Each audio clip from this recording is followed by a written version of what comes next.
Hey everybody, welcome to season 2, episode 9 of Geek.0, where I don't have anything witty to say because I have to remember how to do a podcast after a 3-week vacation.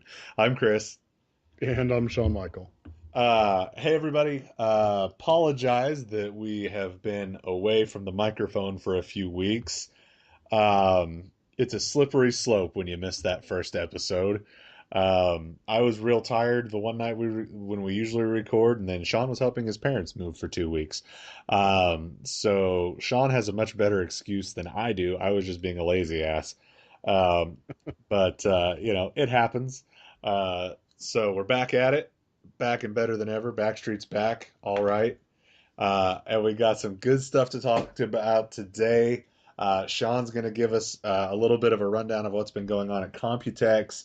And basically, the story of Computex is that Asus has been killing everyone and everything with their awesomeness and greatness. We're going to talk a little bit about Doc Savage, who the heck that is, and who's going to be playing him in the upcoming movie. A rumored casting for Captain Marvel that I'm pretty sure we're both on board for. And then we're also going to talk about we're going to talk about two topics that have to do with Netflix. First one has to do with, well, I guess the second one's going to have to do with Disney. Well, you know what? We'll make the first one about Disney, and then we'll follow it up with this ridiculous nonsense of a company that is going to help you keep your spouse faithful when it comes to Netflix. So join us for all that. We're going to work through all these topics, and if we're talking about something that isn't of interest to you, take a little break, come back, listen to the rest of it. Sean, how you doing, man? It's been a long few weeks since we've been here Yeah, it has. talking I on the am microphone. dead tired. You're dead tired. I'm glad Yes. I'm glad you're pushing through, man. You're a better man than I, because when I'm tired, I'm just like, fudge it, we're not gonna do it. Ah. So you have a higher commitment level than I do. I'll tell you that much. Um, Helping the parents move. Yeah. Is Yep. that all that's been going on, man? Just Pretty much trying to keep up with Computex yeah. and posts and just the insane craziness going on in the tech world over the last 2 weeks, and then helping my parents relocate to close to Kansas City. So just been quite a bit of busyness. Lots of truck driving, hauling, Ugh. lots of stuff. 3 U-Haul trucks now, 60 Oof. some odd feet of U-Haul truck. So Wow.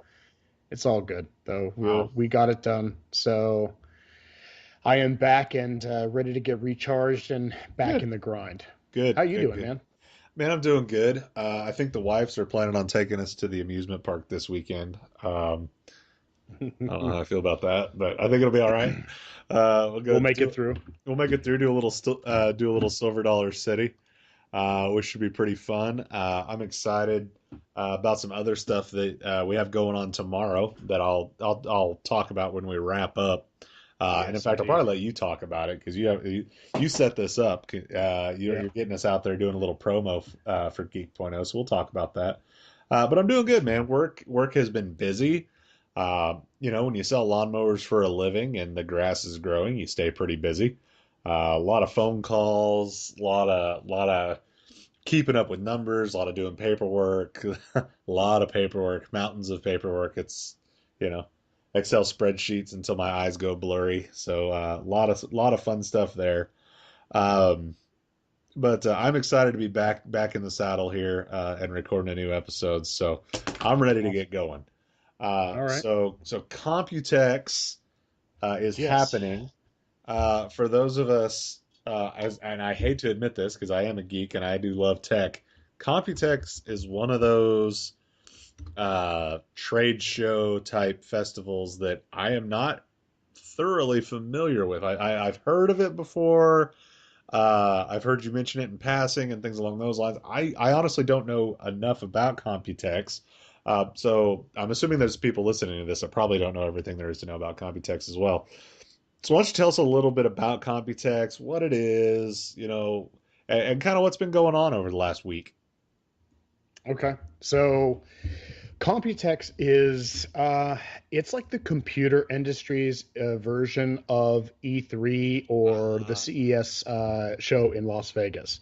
So Computex is the event every year. It's held in Taipei, Taiwan. And the event basically allows all of the who's who of the computer industry to show off all of their, not only their new hardware for the year, but all of their conceptual work, the things that they're working on. Computex is geared towards two groups of individuals. One is well, actually three. One is buyers from companies, corporations, the Your people who best make buying your decisions Best inside. Buys and Yes, Best Buy and your Arkeys Walmart. and Fry's, things like Yeah. that. Second is investors. Those venture capitalists and those people looking to pump money into companies that have an amazing technology on the verge. And then, of course, the last is the consumers. So though Computex is not open to the public and they don't cater to the consumer, a large part of the show is designed to showcase how exciting what these companies are doing is. So that's Computex. This year, though, this year has been a blockbuster year for announcements. There's a lot of companies that have been making a huge amount of press this year. And one of them is a company that's honestly kind of been in a bit of a lull. Asus, which is an amazing company. Asus actually got the ball rolling with motherboards years ago, and they made a really strong showing in the tech industry. And over the years, especially lately in the last 4 or 5 years, they actually I don't want to say they went down in prominence, but they didn't have as much cool stuff to show. Asus just kept releasing really quality stuff, but there wasn't anything that wowed people. Last year, they did announce their GX700, which was big in the news all over the place. That's that liquid-cooled laptop that they Yeah, talked yeah, about yeah. or that they released. That's It's got a like a monster that's got like a beast. docking station and all that. You dock Yeah, the yep. laptop It into it. It's got a full-on docks. graphics Yes. solution. Yeah. So this year, Asus has just branched out. So over the last 2 years, Asus as a company has been branching out into tons of different markets as far as the number of products that they manufacture. And this year, they are killing it. So far this year, Netflix has announced a personal home assistant robot. They have announced a VR headset. They have announced customizable 3D printed components for X99 motherboard platforms. They have announced an entirely new DIY PC concept called the Asus Avalon, which is basically it is a prefab housing or case and motherboard platform that allows you to just snap new hardware into it and uh, basically build your computer that way. Completely modular, in other words. Um, Interesting. That's actually really interesting. yeah, and we'll get to that. They've announced the ZenBook 3, which is a ultrabook that is just blown the media away. It is thinner, faster, lighter, and more powerful than a MacBook. Um, Woohoo! and to boot, and this is saying something, folks, sexier. Because It's a Mac makes good good looking looking products. laptop. It is a good looking laptop. Never would have thought I would Um, like gold, but boy, it's good yeah, looking. It's kind of a oh, it's bronzy good. gold. It Blue and is. yeah, Yes. it comes in four colors, and the blue and gold is really really sexy. Yeah. And it comes packed, guys, with on the high end with a 1 terabyte PCIe SSD. That's Wow. nuts. So insanely Wow. fast. Wow. And then the Zenfone 3. So Asus is just, I mean, they're covering every aspect of the market, and that's not even touching on the new motherboard announcements that they made. Was it a So 297 architecture or whatever it is?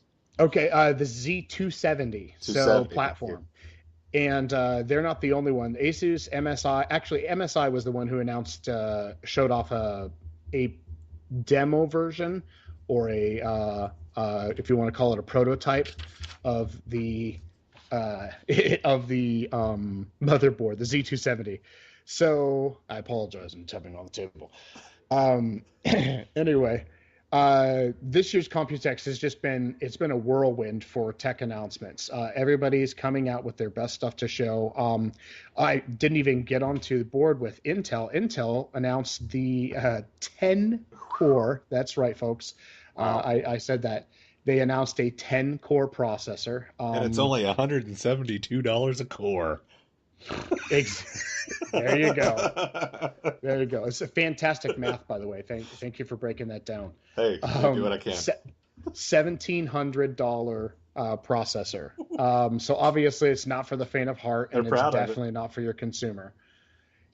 It's definitely for the power user, but nonetheless, it is a beast of a processor. So between MSI, Asus, Lenovo, Gigabyte, obviously Intel, and then all of the all of the NVIDIA vendors, Computex this year has been insane.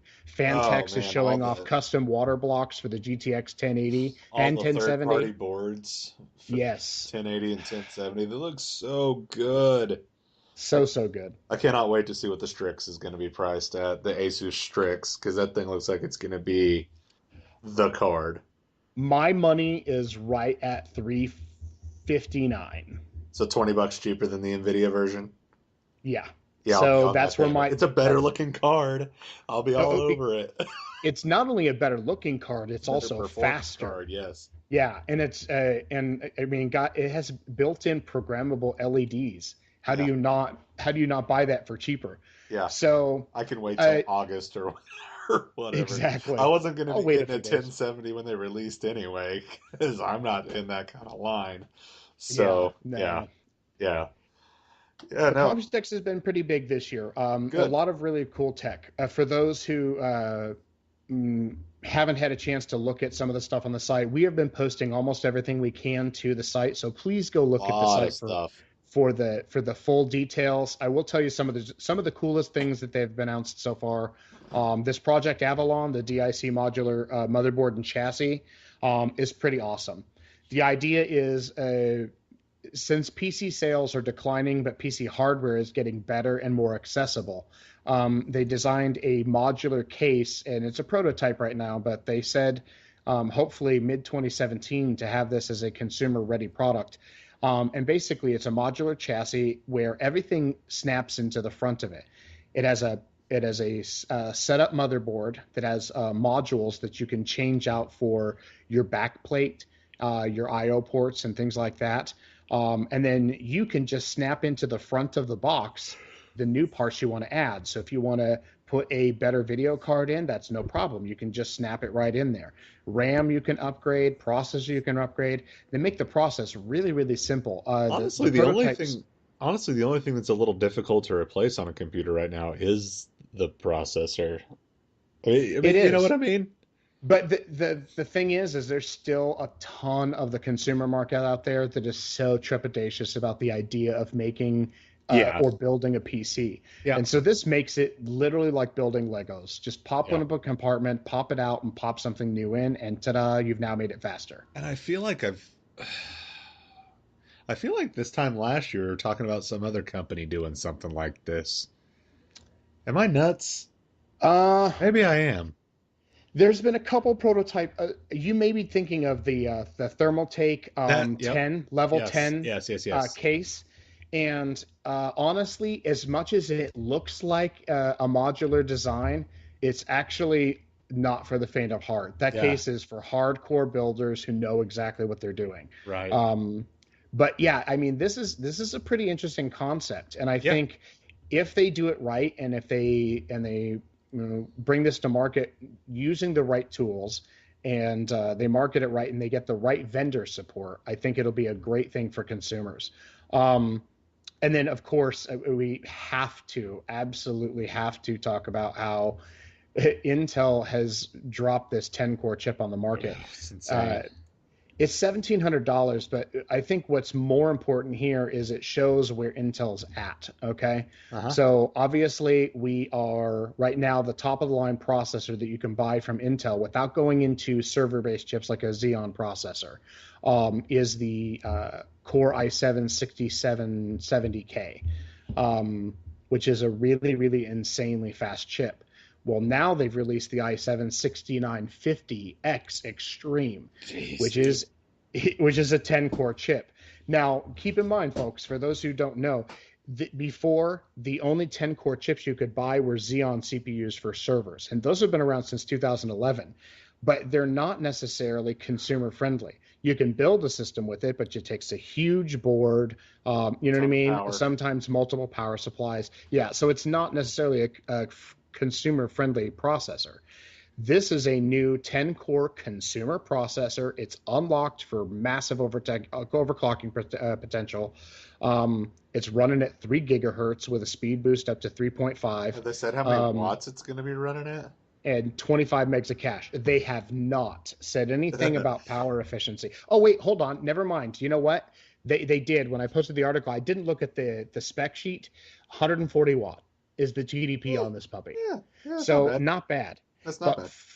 40 PCI Express 3.0 lanes, 25 megs of cache on this sucker. So 10 cores, 20 threads, obviously, uh, insane.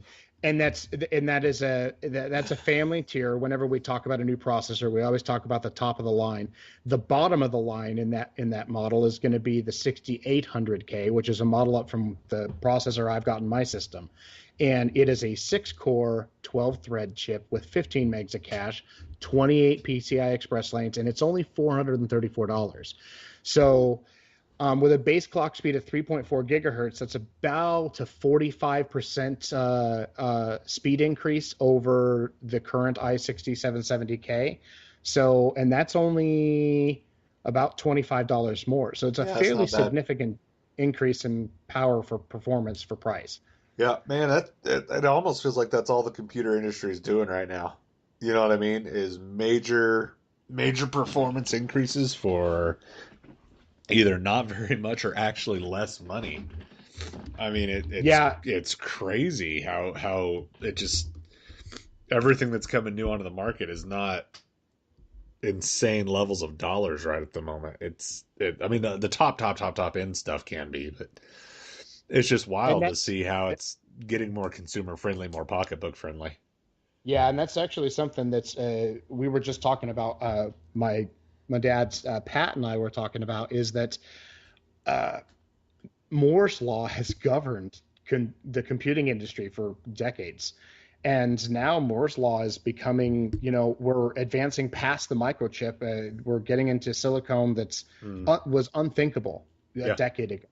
And so the technology increases or shifts that we've seen are phenomenal, and it's only getting more extreme each year.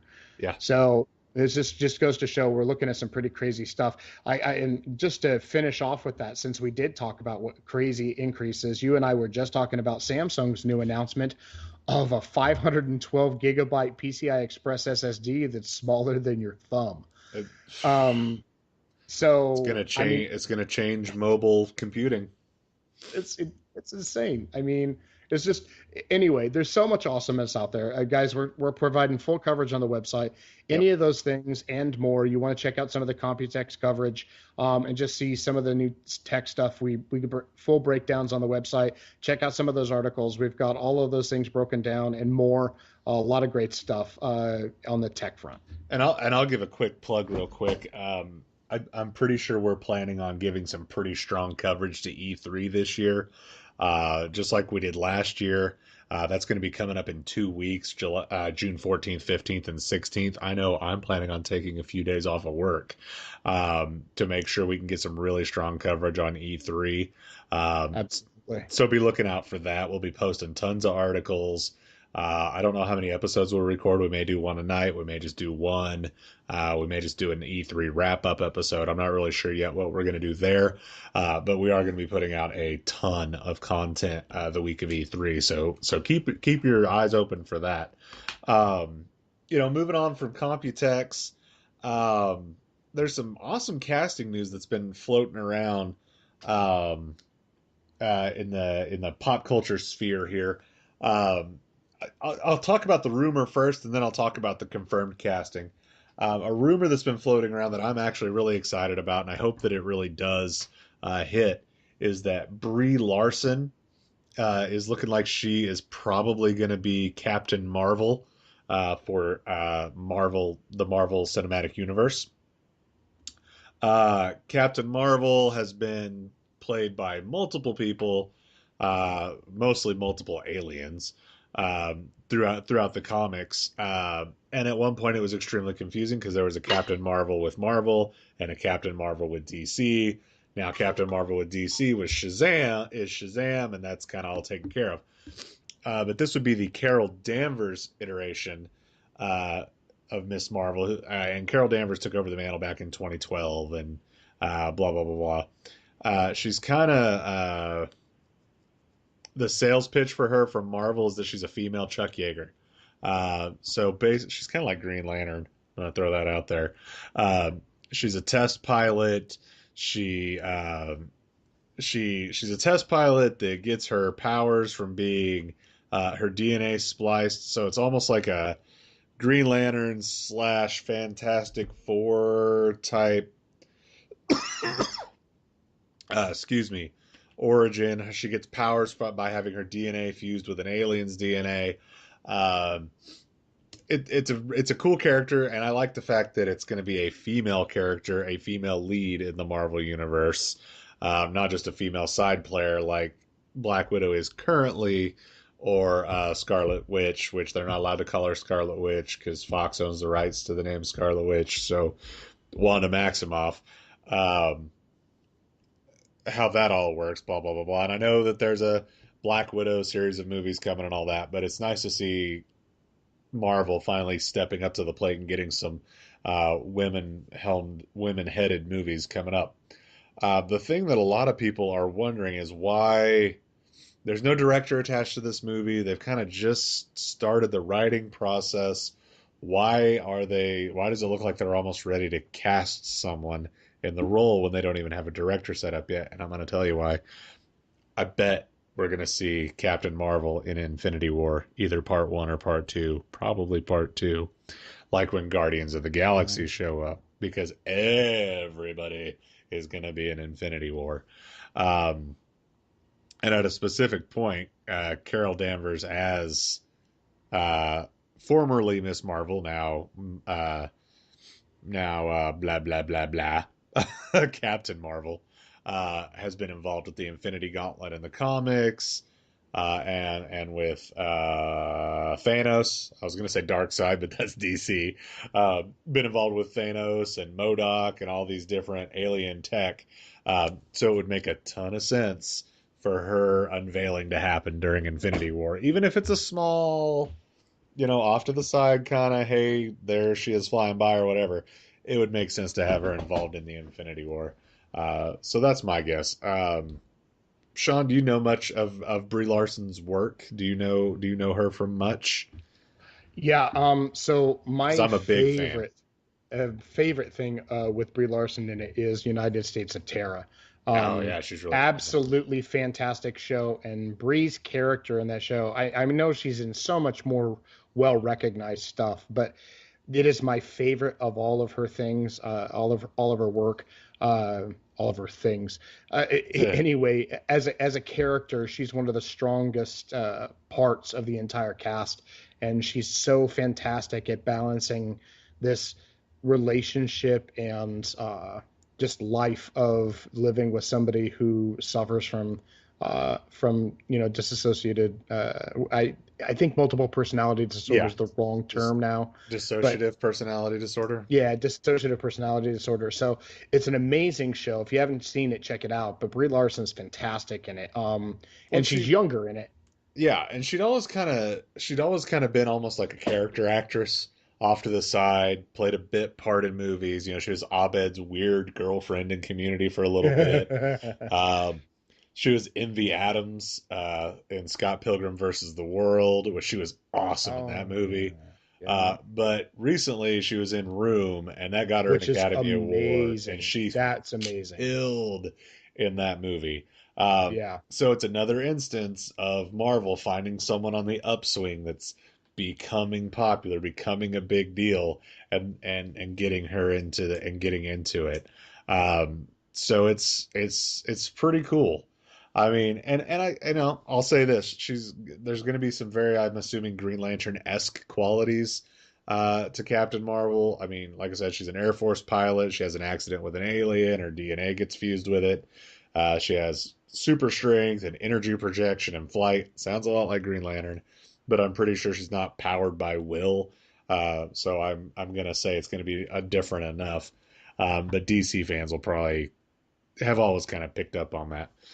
But it's going to be. I think it's a good casting move. I'm really really excited for it. I really do hope that it happens because I think she's great. Um, Yeah.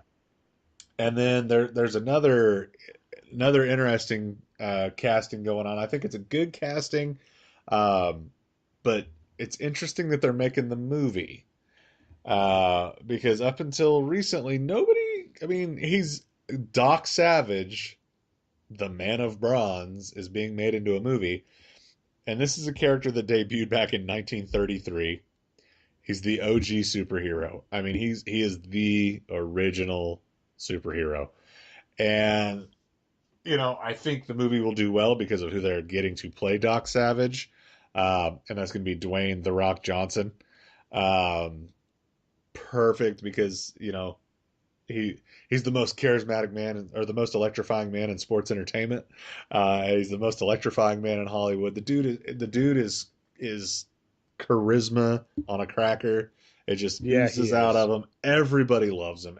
Every time he's in a movie that isn't the Scorpion King, it does awesome. He's perfect. So Doc Savage is a guy. He's the way I was describing him to Sean earlier. He's kind of almost like Indiana Jones meets Batman, which sounds pretty freaking awesome, doesn't it? Yeah, it Uh, does. his abilities are genius level intellect, peak physical and mental conditioning. He's a scientist, a surgeon, an inventor, a detective, an athlete, and a martial artist. He has a photographic memory, and he's a master of disguise. So he's perfect, basically. He's the perfect specimen of humanity. He's the world's first superhero. I think it's going to be awesome. I'm excited to see what's going to be done with it. Shane Black is doing it, who did Iron Man 3. He did Kiss Kiss Bang Bang. What else has he done? He just did The Nice Guys, which came out recently and has been getting really great reviews. Um, The Last Boy Scout, Lethal Weapon. I mean, the Shane Black's got a great resume, so I have no doubt that he will do very well with Doc Savage. Some Predator. Supposedly he's going to be working on the next Predator.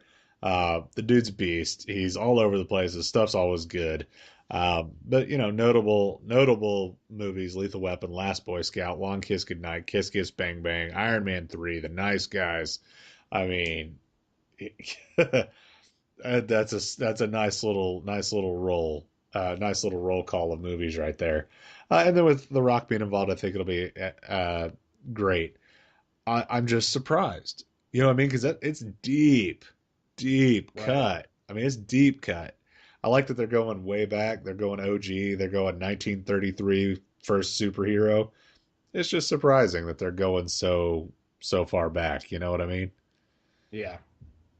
So, um, good casting news. I think both of those would be good fits. At some point, I'm assuming both of those movies, especially Captain Marvel, will be showing up on Netflix. And the reason I say that is because Netflix, starting in September, is going to be the exclusive streaming partner for Disney movies. And that Oh, includes, yeah. of course, that means Marvel, that means Lucasfilm, that means And Pixar, Pixar. and of course, all the Disney branded stuff. I don't care if Frozen's on Netflix. I've seen enough of it. But Pixar, you're gonna have Star Wars all over it, I'm assuming. And you already have a little bit because you have like clone, Yeah. whatever it is, the cartoon. I can't think of it all of a sudden. Which one? The Clone Wars, the Oh, cartoon. yeah. Star Wars Clone Wars. Yeah, Yes. is on there. You've got the occasional Marvel thing on there. I know I'm extremely excited to be able to be in a hotel room and watch Iron Man whenever I want to watch Iron Man. So, Yeah. yay. Um, So yeah, Netflix will be the exclusive U.S. subscription service for first-run live-action and animated features from Disney. So I'm assuming, or hoping anyway, that means The Force Awakens and Rogue One and whatever they're going to call Episode 8, Yeah. and hopefully the original versions of the original trilogy of Star Wars and all that. We will see all that explode out onto Netflix in September, and the internet's going to crash because everybody's watching everything. I It's will, just pounding Star Wars, but for those who, and I sincerely agree with you that that the Disney deal with Netflix may be one of the most successful partnerships it for makes streaming perfect media ever. sense. But I will caution this. I think that people should also temper their expectations. We don't know Right. much about we don't know much about the details of the deal yet, other than that they've signed it and it gives them exclusive access to the streaming rights. But keep in mind, Disney is the company that wrote the book on On all the getting way back to the paid. VHS, yeah, on getting paid for their content. And here's the deal: all the way back to the VHS movies, Disney would pull the whole going back into the vault trick, and basically Yep. they'd have a movie, they'd re-release it, 10 years later, it'd be available for 3 weeks, and then gone. And Disney has marketed this extremely well. They've done it all the way through now to Blu-rays, where they release, better higher end versions of the movie on a Blu-ray or a DVD, and it's only available for a limited time. I guess my point here is that as Yeah. these movies, as the libraries themselves start flooding onto Netflix, I think people should temper their expectations about newer products. Now I'll say this though, the Disney is vault, not going to, not well, bear with sorry me. to interrupt. Go ahead, but yeah, go Well, ahead. Go ahead. Disney's not going to miss out on a chance to capitalize on their DVD and Blu-ray sales because it's massive, massive, massive profit for Disney. So I can see them having the same kind of deal that Warner and Sony Pictures established with Netflix, which is, when a movie stops, once the movie releases on DVD or Blu-ray, there's a 6-month blackout cycle to give them a chance to sell every freaking copy they can. And then after that, Netflix can have it. But don't expect to suddenly see, Rogue One pop out on Right. Netflix, 3 months after it leaves the theater. You're going to be looking for 3 months for it to hit DVD. And then once it does, you're looking at almost a year before you see these hot properties from Disney Yeah, it won't going be into the streaming instantaneous. mix. Yeah. But still, is it massive? Unbelievable, And because I'll that's say more this than though. 600 movies. The Disney Vault, like you were talking, it has really only been like princess movies. You know what I mean? No, Robin There's Hood, they did it with. okay, well, okay. So It's the their animated Disney, films. the Animated pure films. Disney animated films. Yes, Because yes. there's no, the Incredibles aren't in a vault somewhere, and No, they're not no, going to no, put Iron Man in a vault. They sure no. as hell have not put Star Wars in a vault. If you need to buy a copy of Star Wars, which copy of frickin' Star Wars do you want? There's like 27 different copies of A New Hope. So if we see the vault thing, and I could, you know what? I agree with you. I could totally see them pulling that crap. I could see them going, okay, we're going to put The Little Mermaid on for the first quarter of 2018. The second quarter of 2018 is going to be Snow White. Get it while Yeah, it's gone. Get it. The Little Mermaid will be on for 2017, and then we won't put it back on Netflix for 3 years. So if you want to yeah, watch The Little Mermaid, you can get your fill in the first quarter of 2017. But then you got to go buy the movie. I could see Disney doing that. yeah. It's not real And customer and friendly, but I could see them doing it. it's not, but that's not Disney's. That's not their shtick. Yeah, they're not. Disney creates absolute magic, and then they charge through the nose for it. Yeah. Um, no one's going to deny that Disney creates amazing products, and I don't think anyone who's ever had any experience with them will deny that they know how to monetize those like nothing you've ever seen. So, What we're um, what we're probably going to see a lot of is the direct to DVD, like Aladdin 17, oh yeah, Return of yes. the Parrot or whatever, that kind of stuff. The schlock that Disney pumps out. We'll probably see some of that, and I'm sure that'll be And all over also, the place. But Exactly. And also keep in mind that Disney's they're big on their controls. Once again, this deal only affects the US for now. Yeah. There's some contingency there for opportunity later for them to discuss other markets. But as it stands right now, this deal is only available in the US for streaming, which is a shame, honestly. Yeah. But I get it. Disney's got to I find feel some way of I feel really controlling bad for like Canada on stuff like that. yeah, Because like I get it in like the United Kingdom and India and right. Pakistan and all these. Region 3, Region 4, Yeah, Region 6, I I get. get But it, but Region 1? dag, dude, Come why can't Toronto or the Couve get a little love, man? on. I mean, they shoot every freaking DC show in Vancouver. They should at least be able to get to stream it over Netflix. I mean, it's just yeah. Anyway, You know what? that's always Speaking of bothered me how screwed over Canada gets, but free hey, healthcare, I guess, is a trade-off. I meant to mention before we got off of castings, Yeah, when you were talking about the Doc Savage yeah, casting, yeah, um, one of the things that's been catching my eye and I've been monitoring like crazy is the fact that because I happen to be a massive James Bond fan, yeah. is the fact Oh, that yeah. Daniel Craig is now out for good. Last year, he said he'd rather slit his wrist than do another Bond film. Which, Um, and come on, dude.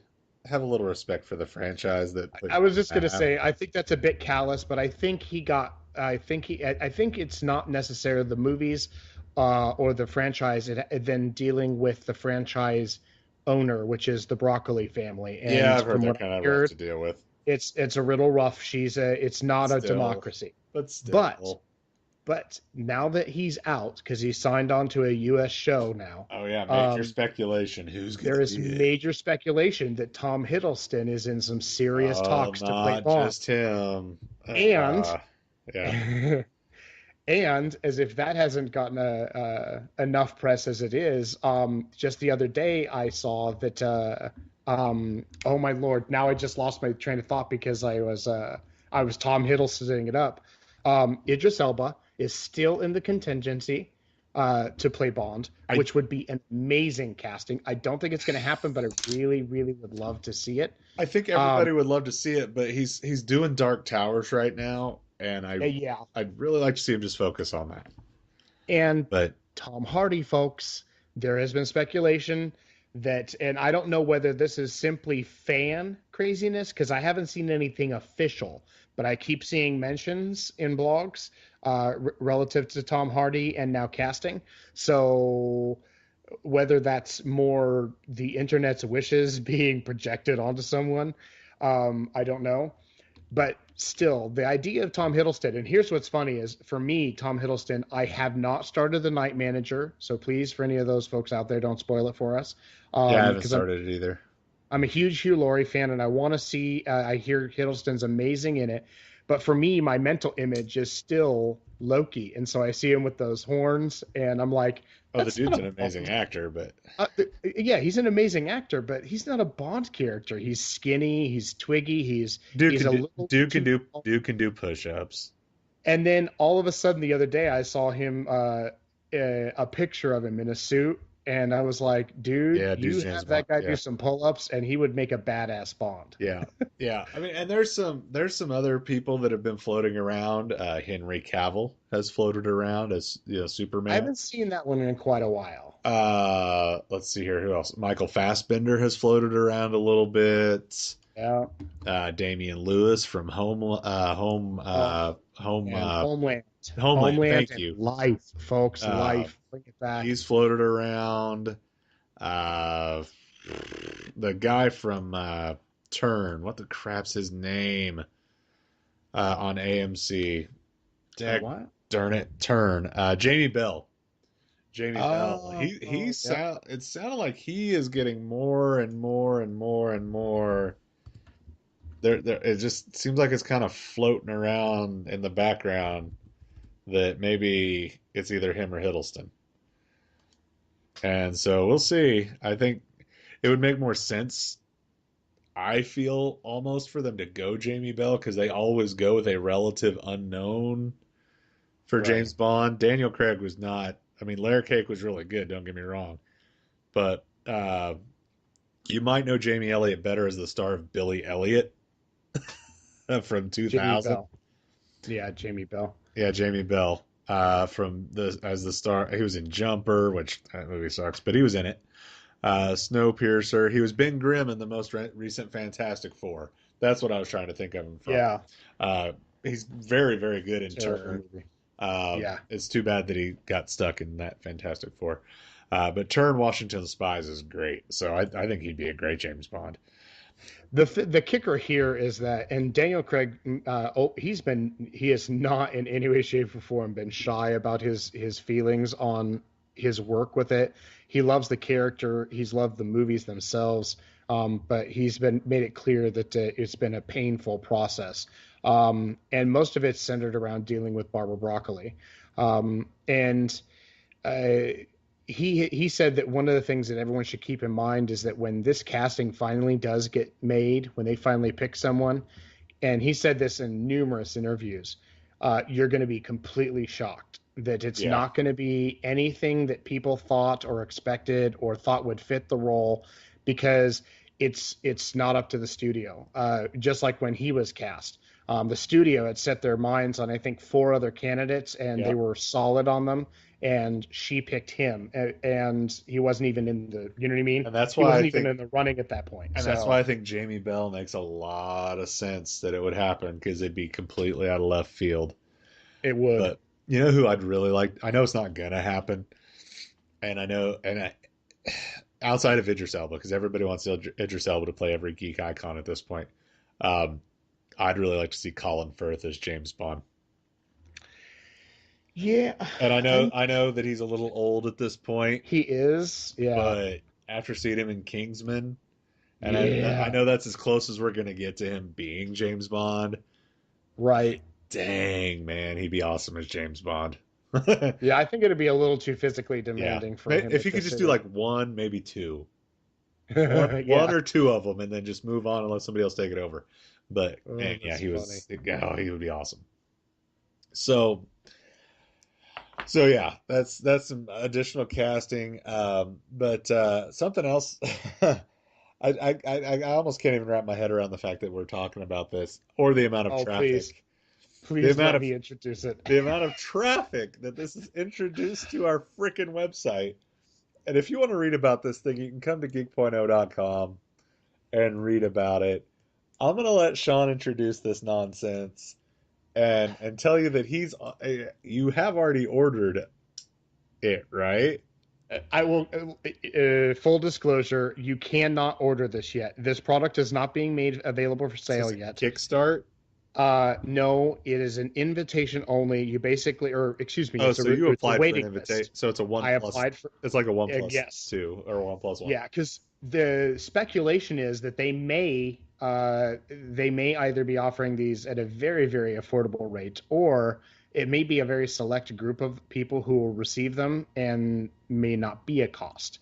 So there's a lot of speculation, but let me just tell you what this is. And I For can't those believe of this is you even going to exist. for those of you in the world, and there are many of Oh you out there gosh. who have suffered the effects of Netflix adultery, okay? And that's when you as a couple start a series and watch it together, and then all of a sudden you either are home alone and the next episode's available and you start watching it and realize, oh crap, my wife's going to be ticked because she wants to watch it, or she's walked in on you watching it, or this is the most common one. You guys start an episode and she freaking passes out. So here you are, 3/4 of the way through. You're not going to stop it so you can finish it later. So you finish out the episode, and now you have committed Netflix adultery. No, You have I cheated don't on your agree with that spouse. last one because what you're getting ready to talk about is not going to solve that last problem. Here's the deal. Here's the deal. That's so true. So nonetheless, I didn't even think about that angle. So this company, this ice cream company, has designed a set of Netflix. Let me not just say Netflix. This set of rings that are NFC and Bluetooth capable or enabled, and they have to be together or near the device in order for you to stream It, the shows that you pick. So you as yeah. a couple pick the shows you want to watch together, okay? And then when you go to watch that show on your streaming device, if the rings aren't next to each other, meaning yours and hers aren't next to each other, And the it phone. won't, and the phone, it won't activate in the app. And so you won't be allowed to watch the episode. It'll tell you that you have to wait until your wife is there. And I swear to God, I thought this was a gag when we first read the I article. still think it is. And then I watched the video and I was like, the video is really professionally produced for a gag. But those of us who have seen how good Saturday Night Live has been at producing gag reels for products. So I went and checked out the website and it's legit. You can reserve these now. And here's the deal, folks. The company that created these, it's not a major company, it's an ice cream company, but they're very family oriented. And their idea Cornetto. is their concept behind it is pretty genuine. What they're trying to do is make a better world a little piece at a I time. And love their tagline, by the they're way. Love the should last longer than one season. That yes, is love the less, best. yes. Oh, So the idea is they're marketing these more towards teens, and the idea or the concept is that wait. they can introduce. So they're Netflix purity rings? Yes. So, well, almost. The idea is they want to teach people about commitment, even on the small things, okay? Not just the big Okay. things in life. Yeah, So the idea is that makes me let's feel. let's teach teenagers to watch shows together, get them introduced to the concept of commitment for at least 6 months, okay? To prove that romance isn't fleeting. So let's get them together. We'll make a set of rings so they have to watch shows together. It encourages them to be together to do something together as a shared activity to teach them about commitment. And the idea is maybe if we can build some stronger connections and commitment between people with television show watching, maybe we can build a overall greater sense of commitment in real life. Now, I think it's a little bit altruistic and far-reaching, but I'm not going to lie, it's incredibly fun and hilarious. Talk about a Uh, lighthearted way to handle something. And if you tell me you didn't crack up watching the video. oh gosh. I did. It's Chris so hates this. He freaking hates this. ridiculous, dude. Trust your spouse. Trust them. And if you can't trust them to not watch a show, that's why there's a 50% divorce rate. You should have Wait, you time should out. have picked better. Time out. For your If you can't information, trust them to watch a freaking TV show, for I mean, your come information, on. uh, my wife and I have a very strong relationship, but I have been guilty of Netflix adultery I'm sure you without have. realizing it. Okay, where I've watched a show not thinking about it, and then all Yeah, of a sudden, oh crap. So you either have to pretend like you didn't see it, which is right. they do this fantastically in the trailer, um, Here's or you have to fess up and have them be ticked yeah. off that you watched the show without you. Here's how I handle it. We watch an episode. If we don't watch another episode within a week, I say, "Are we still watching this?" Because if we don't watch an episode tonight, I'm I'm gonna watching start it on my. watching it without you, and that usually works. But I know, but golly, dude, I Well, get here's it. the It's deal, just folks. so goofy. It is incredibly goofy, but it's incredibly fun too. It Here's the deal. is. If you want to check this out, go to seriescommitment.com or go to the link posted in the article on the Geek.0 page. Seriescommitment.com, just like it sounds, SERIES commitment.com. And you can find out more about these rings. They come in a pair. It's a set of black. They're good looking rings. Yeah, little carbon And fiber accent.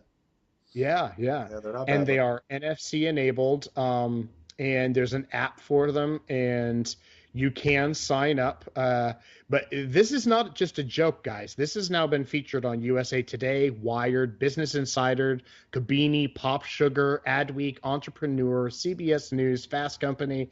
So it's got an official Google Play app and an official App Store app coming for them. Bravo has featured these things, CNBC, AOL, Yahoo, The Refinery. So everyone is on this now. Go ahead, go to the website, enter your email address so you can get information, register so you can be the first one to find out if you can get your hands on them. By the way, they have updated the website. It does say now to register your email to find out when you can purchase them. Be the first to find out when you can purchase them online. Do they have any kind of So, pricing set up yet? Do they have any? no, none at all. My guess is going to be for a pair of NFC capable rings with a built-in app. We're probably looking at 99 to 129. Honestly, I it's feel got like I feel like you might be a tad conservative there. I'll be honest you with think you. so? Well, carbon fiber accent. Don't know what the rings are made out of. If they're made out of like a tungsten or something like that, that's not gonna No. smash. Yeah. You never know, dude. I doubt it'll be tungsten, but who knows? And here they could pull an Apple on us. They could make them out of three different types, material Right, wise right, at right. different price points. So if you want a tungsten one, you can pay the premium and pay 249 for a set. Um, I'm not gonna lie, I'm gonna get a set when they come out. Unless they're ridiculously overpriced, we're gonna get a set, and Missy and I are gonna use them just so we can Yeah, review and try then show. try them out so we can at least get a video out of it, and I can laugh at you guys for owning them.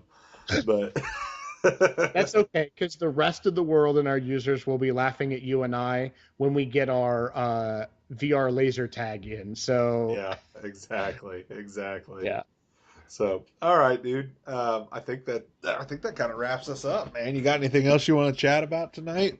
I think we're No, running no. on our timeline here. Uh, so, for that, you can check us out at our website, www.geekpoint, the number 0.com. That's geek.0.com. You can check us out on Facebook, facebook.com/geek.0. You can check us out at Twitter and Instagram at geek.0. Like I said, with all those, you do have to spell out the point. So GEEKPOINT number 0. You can check us out on YouTube. We're available on iTunes, Stitcher, Podcast Addict. We're all over the place. And we've got an exciting little deal coming up tomorrow that we're Yes. going to be doing via Rethink Associates and Geek.0. We're going to be meeting up with the crew from, correct me if I'm saying this wrong, Flix Freak. Is that correct? Flick Freaks. Flick Freaks. See, I got the plural in the wrong spot. The crew from Flick Freaks. And we're going to be building them a computer. They're gonna record it. They're gonna make a video out of it, and they're gonna throw it up on their YouTube channel. We're gonna throw it up on our YouTube channel. We're building some partnerships with some YouTubers and some podcasters out there. Very exciting. Really looking forward to it. We're gonna be doing that tomorrow, and we'll be which tomorrow, June 3rd. In case this hits tomorrow, I probably won't get it up Yes. on. I probably won't post it Friday, June tonight. 3rd. Friday, June 3rd, we'll be doing that. So I'm going to get out of this incredibly not graceful outro that I'm trying to stitch together here. Uh, so for Geek.0, I'm Chris. And I'm Shawn Michael. Have a great week, geeks.